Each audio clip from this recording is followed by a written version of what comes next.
Brilliance Audio presents Risky Play by Rachel Van Dyken, performed by C.J. Bloom and Eric London.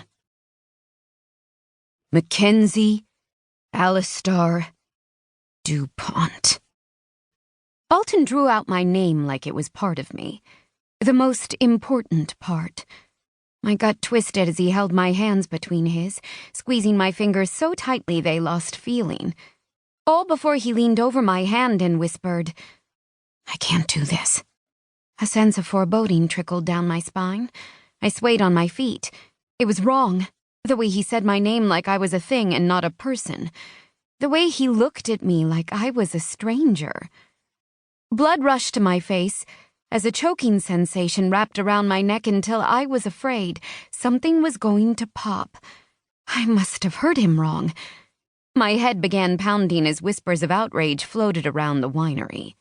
The very exclusive Prosser winery. The chocolate-brown hair that I'd so often run my fingers through at the nape of his neck provided no comfort like it used to. My eyes soaked in his features. His dark eyebrows looked like angry slashes across his forehead as he looked down at our hands in confusion, like he wasn't sure how we got to this point. But I knew. We were here because of our parents' expectations. This moment had been bred into us since we could talk. It was a foregone conclusion. He gave his head a shake and stood to his full height, released my hands, and simply turned around and began walking. My jaw dropped. He was walking away. From me. 1 step. 2. My breath caught. The choking sensation around my throat worsened to a painful degree. His sigh had said more than it should. It said all the things that hadn't been spoken about. It said this was wrong. It said we were wrong.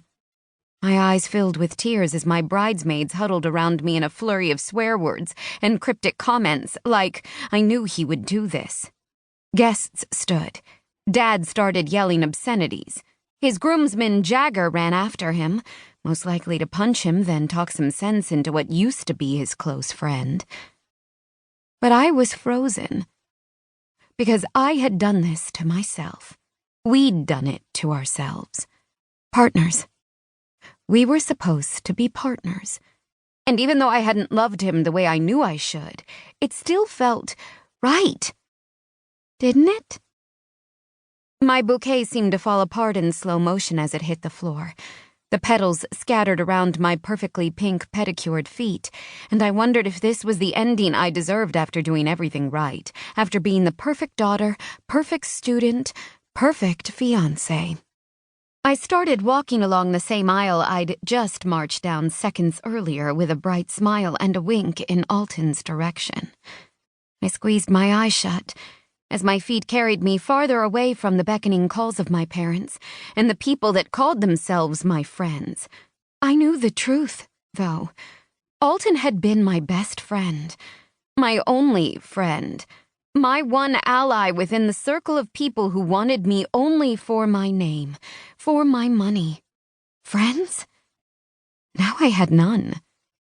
I walked and wondered why my tears weren't spilling onto my cheeks as I finally made my way to the first car I could find, hopped in the passenger side, and said, "Drive."